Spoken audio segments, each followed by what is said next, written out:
পেপারটা কি হলো? পেপারটা কোথায় রাখলেন? এইখানে ছিল না? নাকি টেবিলে পরে রেখেছি? কোথায় গেল? আর সেই বইটাই বা কোথায় গেল? আহ, কোথায় রাখলাম বইটা? বলো তো গিন্নি, কোথায় রেখেছি?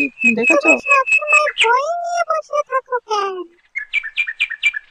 আরে কপাল, আমি যদি বউ না হয়ে বই হইতাম কত ভালো হইতো রে।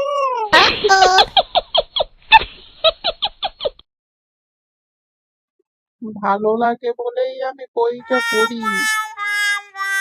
তাই যদি হতো, তাই যদি আর তুমি হতে চাও, তাহলে পঞ্জিকাগুলিও বছর বছর পরিবর্তন করতে পারবো।